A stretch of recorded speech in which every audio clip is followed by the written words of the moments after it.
Hello everyone, my name is Craig Bartling. I'll be doing some of the lectures for you guys this year for your medicinal biochemistry course. Just by way of brief background, I have a degree in biochemistry from Ohio State, undergrad degree, and I have a graduate degree from Duke University, PhD in biochemistry as well. So I actually work at Battelle. I've been at Battelle for a little over a decade now. But I have some of my first lectures this semester will be on proteins and amino acids. I'll have some lectures on sugars and carbohydrates, and then some other topics later in the year. My information is shown here, so if you need to get a hold of me, the email is going to be the best way. If you have any questions, just shoot me an email and I'll try to answer them. Dr. Lees is the course director. Questions about the course in particular should be directed towards him, but questions about my lectures can certainly be directed towards me. So if any of you guys have the book, which probably most or all of you probably do not, we are following along in the book of medicinal biochemistry, and what I'm going to be talking about today involves chapter 2, amino acids and proteins. So just by way of an outline for today's lectures, I'm going to give a brief introduction, talk about what amino acids are, some examples of amino acid related disorders, let's talk about some of the properties of amino acids, and then really focus on amino acids being the building blocks for peptides, and those peptides being the building blocks for proteins, and then we'll end with protein structure.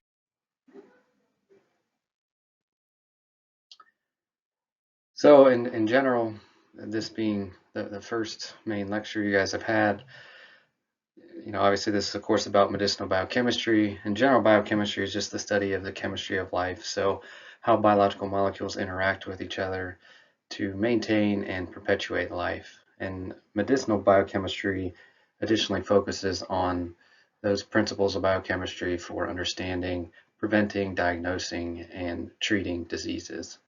And so a lot of the lectures will be given are put into context around medicinal biochemistry in terms of disease, and a lot of those in terms of dental diseases. So in general, biochemistry can address some important questions like what are the chemical and 3D structures of biological molecules? How do biological molecules interact with each other? How does the cell make those biological molecules? How do they degrade those biological molecules? So we'll be talking about protein turnover and those kinds of things. How is energy conserved and used by the cell? So we have some lectures about that as well. What are the mechanisms for organizing biological activities and coordinating those activities? And some of the other lectures are focused on genetic information. How is it stored in DNA and RNA? How is it transmitted? How is DNA and RNA expressed? And how do drugs interact with biological molecules? Obviously important for medicinal biochemistry. So we're going to be talking about macromolecules a lot and during these lectures. Again, I'm going to be talking about proteins today, but some of the other macromolecules are built from different building blocks than proteins. So nucleotides, the monomeric subunit building block nucleotides makes up DNA and RNA macromolecules. Carbohydrates, which I'll be talking about, can make polysaccharides. Lipid macromolecules can be made by acetate monomeric units and isoprene monomeric units. But today, what I'm going to be talking about is amino acids being the monomeric subunit of proteins. So there's different ways to slice and dice amino acids, some by their properties, chemical properties, which we'll talk about, but one way to categorize amino acids by essential and non-essential to us. So essential amino acids are indispensable for us. So these are amino acids that we can't make in our bodies, and we need to take these in by food. Otherwise, you can get diseases that will occur, and I'll talk about a couple of those. And the other category being the non-essential amino acids. So these are dispensable because the amino acids can be formed in the body, made in the body by converting other molecules. And so it's not essential that we get these from our diet. So here's a list of the essential and non-essential amino acids. I don't expect you guys to memorize these lists, but you can see there's about half and half non-essential amino acids compared to essential amino acids. So the basic structure of amino acids is shown here. Each amino acid has an alpha carbon, which in this diagram is shown by this middle carbon here. To attach to that alpha carbon are 4 different groups. So you always have a hydrogen atom, a side chain denoted by this R group here, and so the R group shows how amino acids are different, and we'll talk about those different R groups. The one exception is glycine, which glycine just has another hydrogen here. And then there's the acidic carboxylic acid group, and then the basic amino group.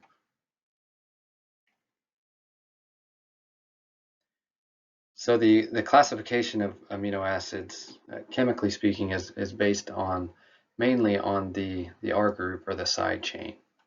And so the R group really helps decide structures of proteins, functions of proteins, the charge of the protein.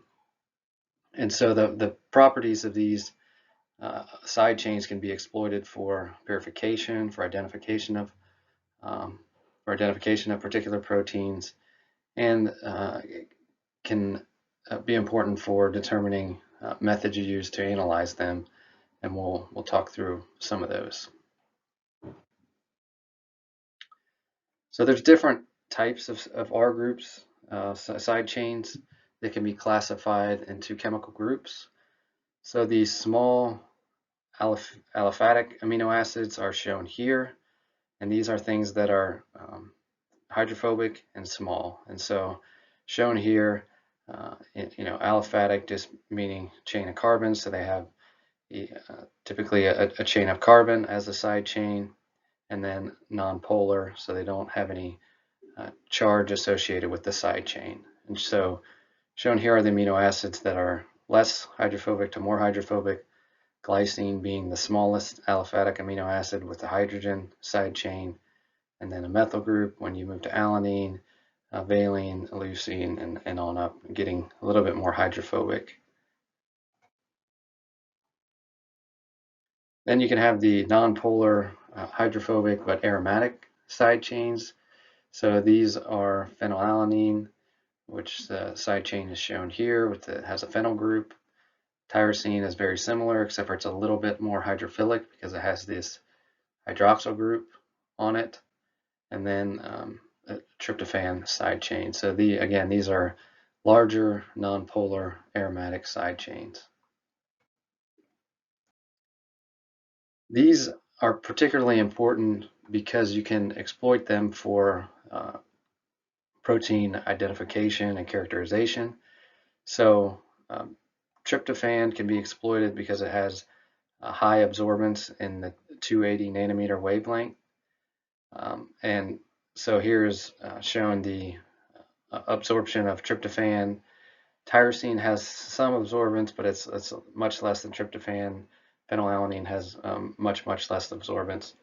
But when you take an absorbance measurement of a protein solution, depending on how many tryptophans and by a lesser extent tyrosines it contains, you can get an absorption spectra that looks like this. So if we just look at albumin, you get this maximal peak around 280 nanometers.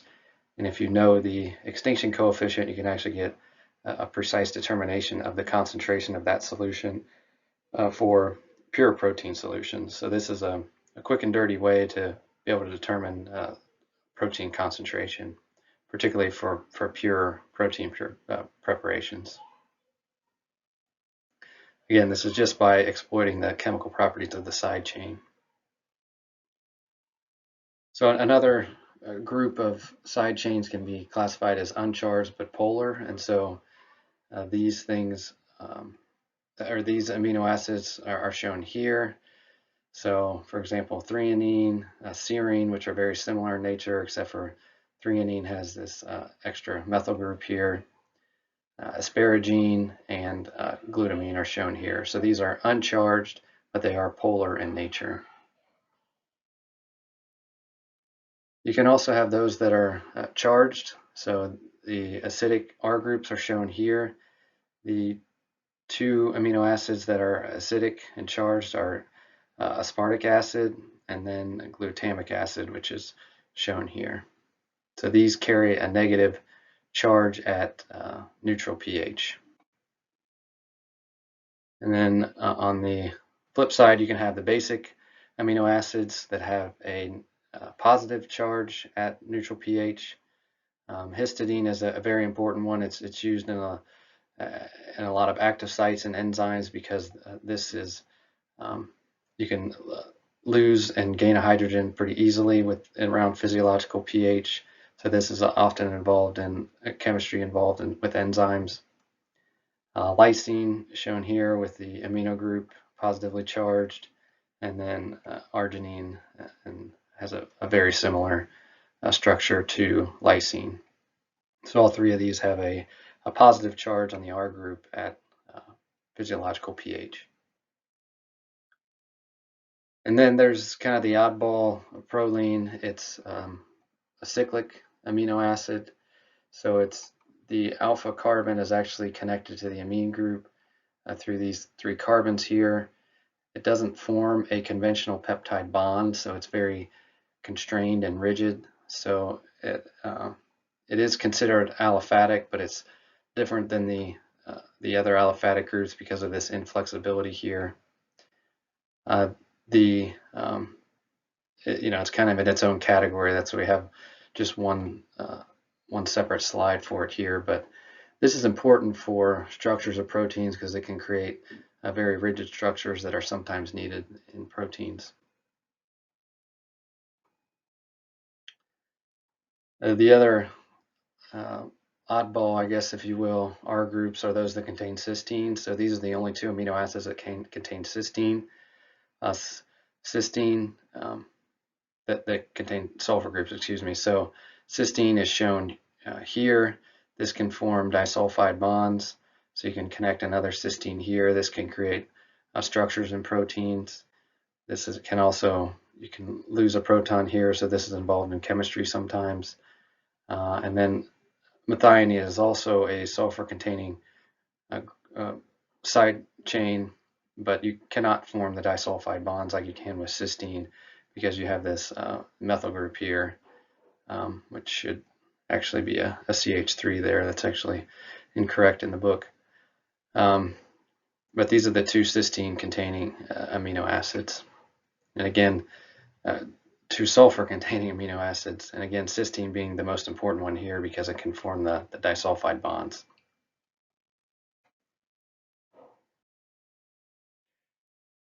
Okay, so those are the chemical properties of the amino acids. Some amino acid related disorders are shown here. So one example is homocysteinuria.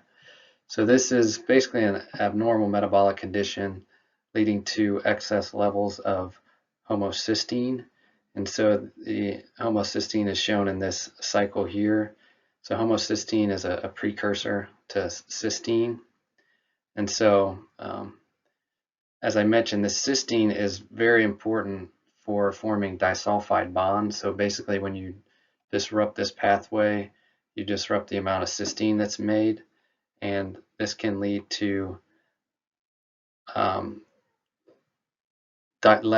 disulfide bond formation, and you basically get, because of that, you get lower abundance of fibrin proteins in the lens of your eye, and so the proteins aren't produced enough because they can't form the right structures essentially.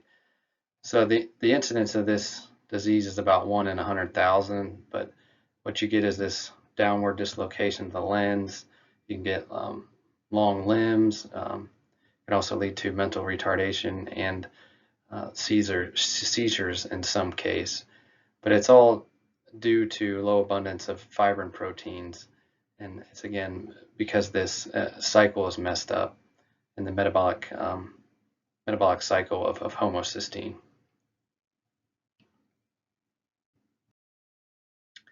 Some other examples here of those involving amino acids, so and proteins.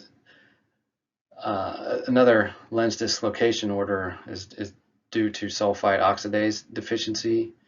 So sulfite oxidase is the enzyme that converts sulfite to sulfate. When this enzyme is deficient, alternative metabolic pathways for sulfite are used, and you get formation of S-sulfocysteine. So that's shown here. And so again, you can see that you don't have a hydrogen group here like you do with cysteine, and so you can't get the disulfide bond formation. And so you're less disulfide bond and a lot of these proteins that are involved in connective tissues occurs, less of that occurs, and so it leads to this these disorders. One of those being Marfan syndrome, which is and can also be associated with lens dislocation.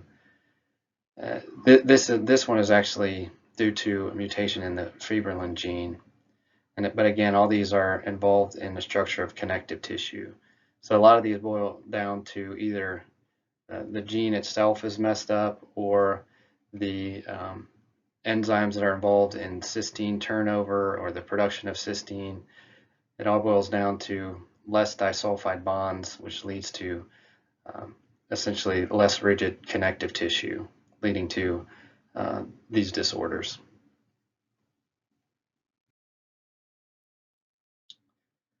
Another example is heme oxygenase.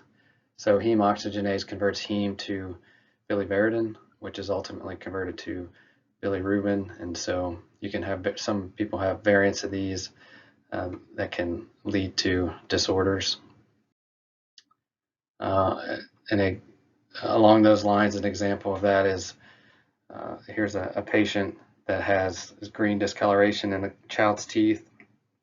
This is due to bilirubin levels being elevated above normal, and so you get this green discoloration in the teeth.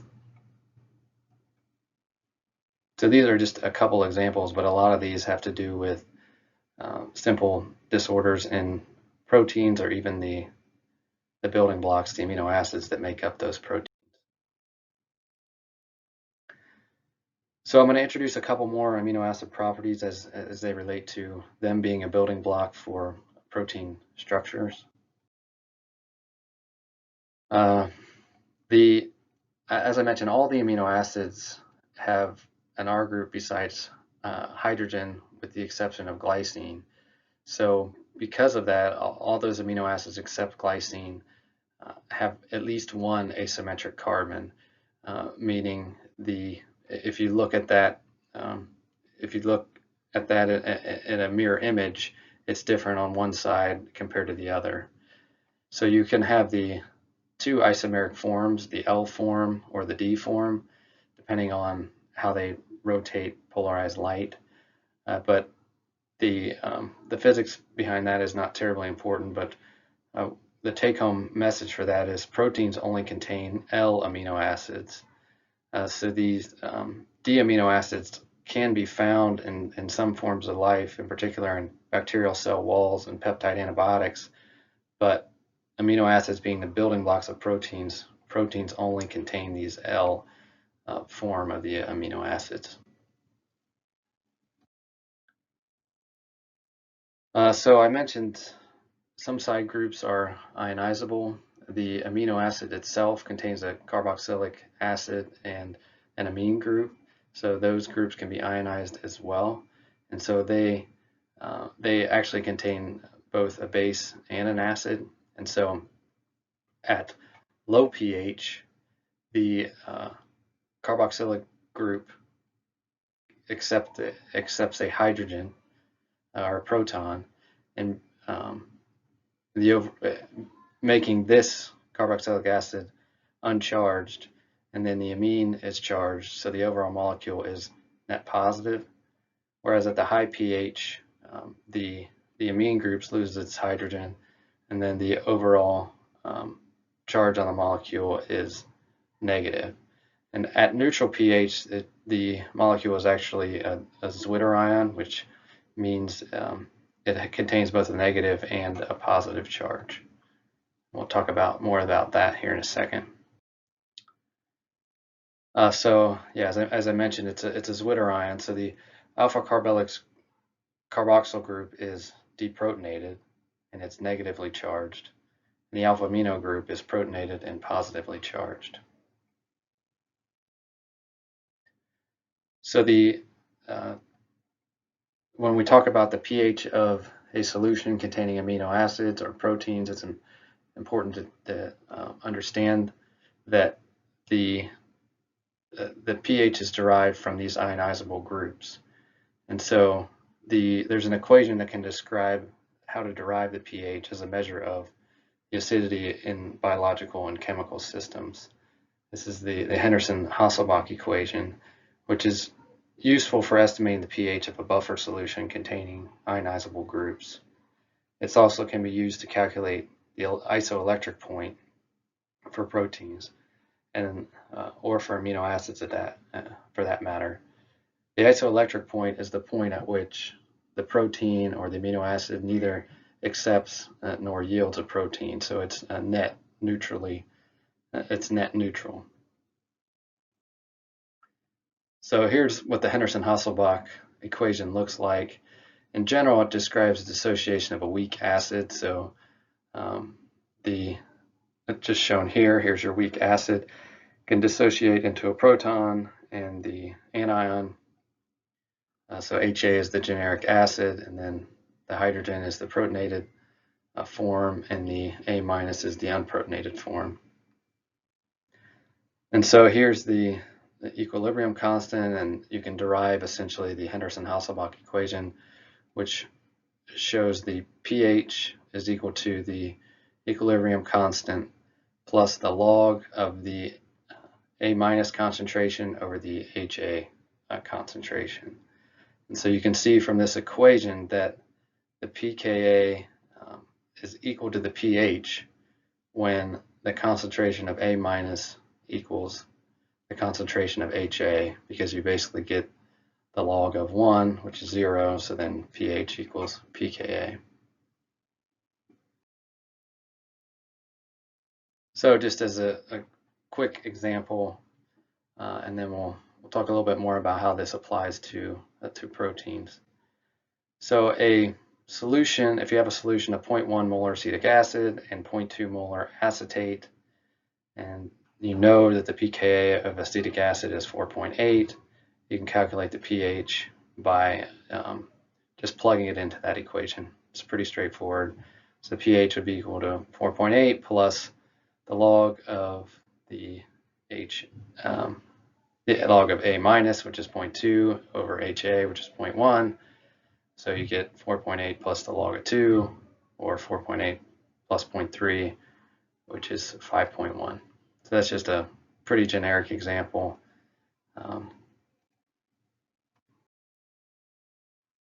So you can, the Henderson-Hasselbalch equation in general is used in chemistry to calculate the ratio of A minus to HA, if the pH is known, and all different forms of that.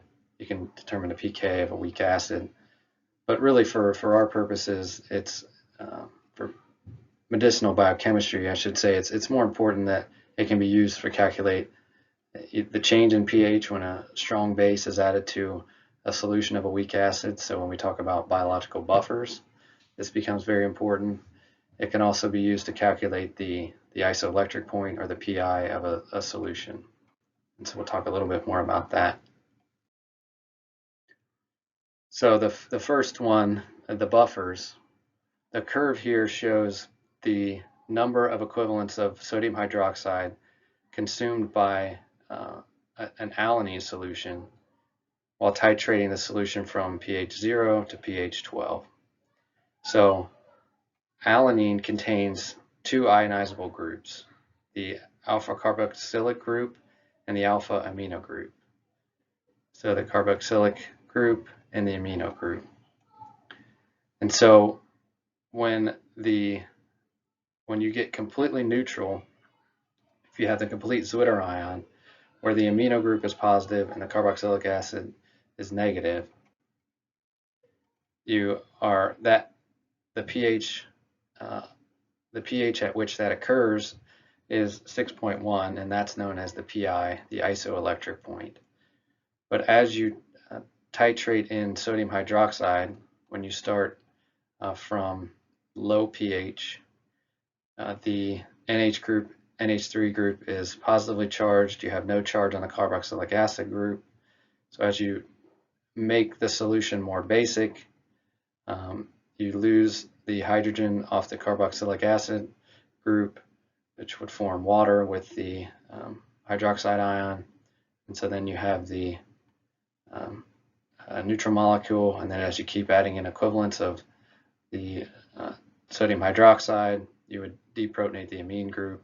So at the higher pH, you would end up with an anion, obviously positive or neutral, more neutral in this zone, and then more positively charged in this zone.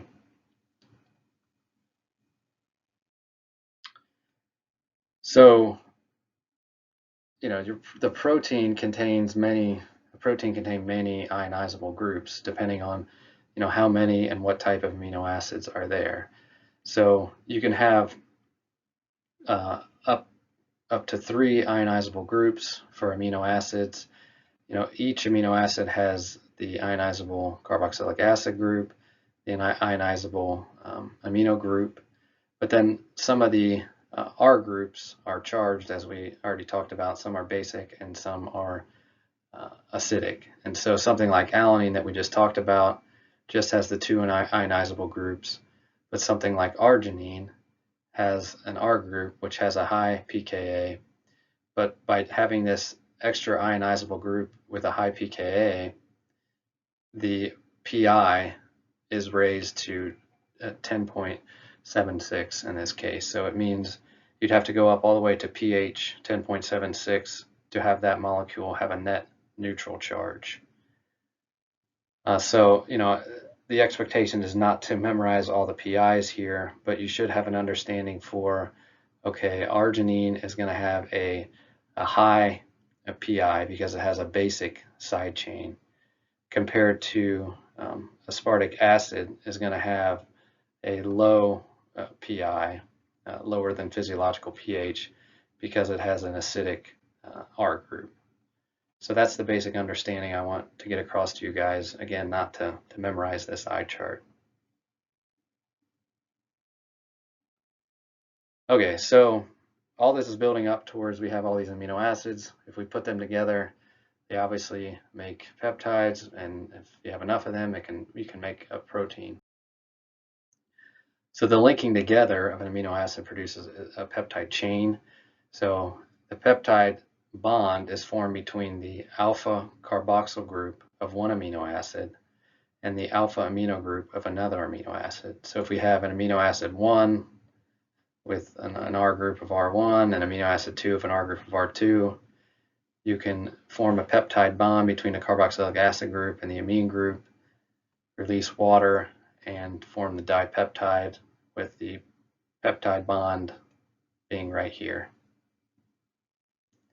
So then as you build proteins, you just continue to build out this peptide chain.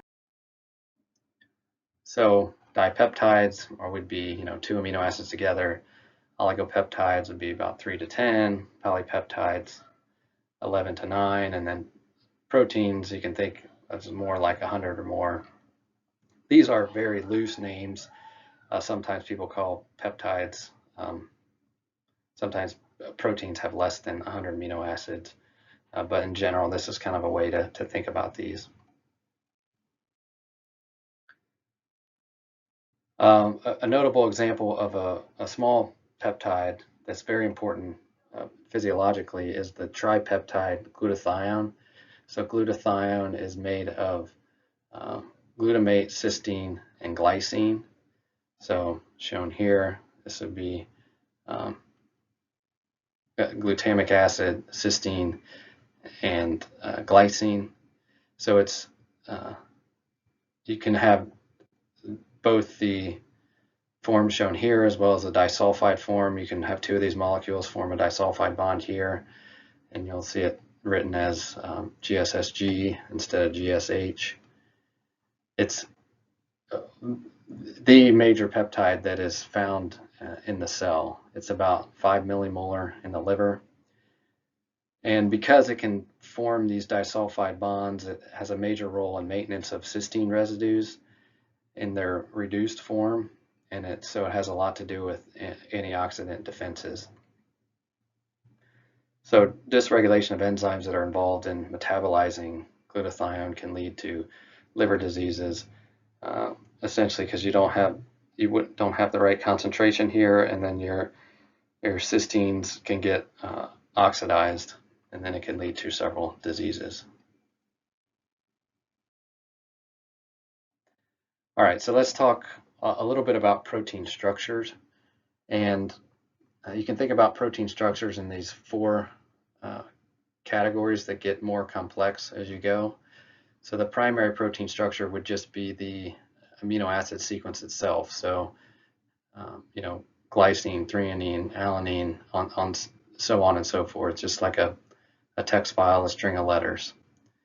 The secondary structure would be local folded structures. So does part of that amino acid fold into a alpha helix or a beta sheet, for example? The tertiary structure is how those secondary structures fold together. And then you can have quaternary structure, which would be several subunits coming together. And I'll show some examples of each of these. So again, this would be the primary structure, just the amino acid string. The secondary structure would be, for example, this alpha helix, this alpha helix. And then the tertiary structure would be how that alpha helix folded with the other alpha helices and other protein substructures into the whole 3D structural unit. And then the quaternary structure would be this subunit along with the other subunits, for example. So the primary structure is pretty easy. Again, just the amino acid string there. The secondary structure, the main ones that are used in proteins are the alpha helix, which is shown here. This helical structure, sometimes you'll see it in diagrams as this ribbon. And then there's also the beta sheet, which is shown in this diagram here. Both of these have very specific hydrogen bonding patterns, and they provide stability to the protein and by folding into these different structures. So you can see the hydrogen bonding network shown here. So for example, the amine group on the backbone here, hydrogen bonds to this oxygen group on the carbonyl here. And then if you go around a couple turns, you get that same hydrogen bonding pattern on up in the alpha helix. In a similar manner, you get these hydrogen bonding networks in the beta sheet.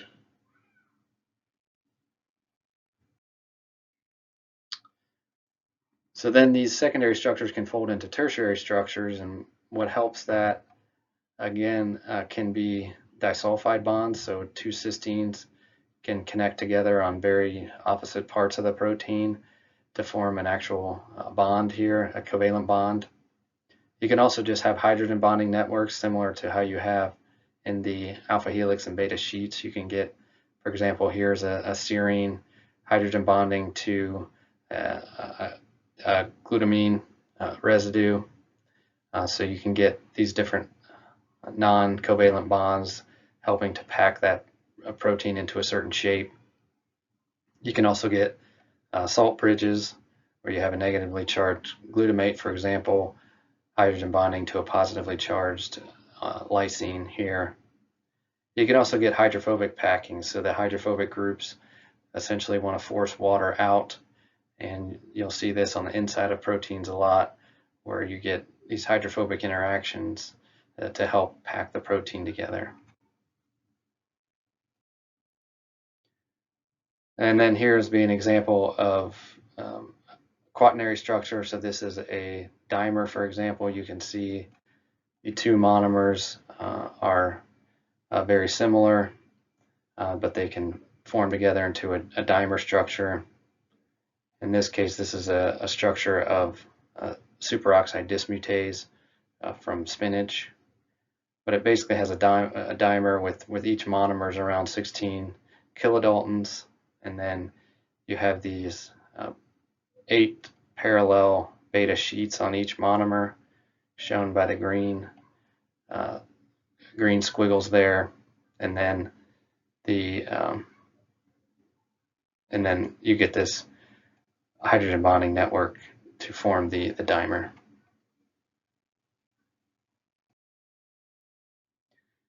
So just to put this into context a little bit more, and from proteins that we deal with over at Battelle, so one example is ricin. So this is a natural toxin that's derived from castor bean. So it's about 1 to 3% of the castor bean by weight, but it's made up of 2 chains. So the A chain and the B chain. So the B chain binds to cells, and then the A chain has catalytic activity associated with it. So then the 2 chains together would form the quaternary structure. So here's a little bit better picture. The A chain is actually the catalytic portion, which is shown in blue here. And so it's a ribosome and activating protein. It's the toxic portion of the protein, so it inhibits protein synthesis. Whereas the B chain, shown in orange here, it binds the toxin to the cell and is necessary for transporting the toxin into the cell. And these 2 chains are linked by a disulfide bond, which is, it's hard to see here, but these 2 subunits are linked by a disulfide bond. And so if you, even though the A is the toxic portion, if you only give the A to cells, it's much less toxic without the B chain, because you need the B chain to enable cellular entry. So the ricin has been exploited for different purposes. You can conjugate the A chain to specific antibody to direct, for example, the toxin to specific cell types for cancer type therapies. So these are known as immunotoxins. So its activity can be exploited for good use.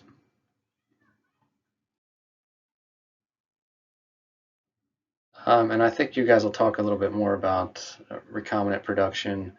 But for example, you can recombinantly produce ricin in E. coli. You can introduce that genetic material on a plasmid.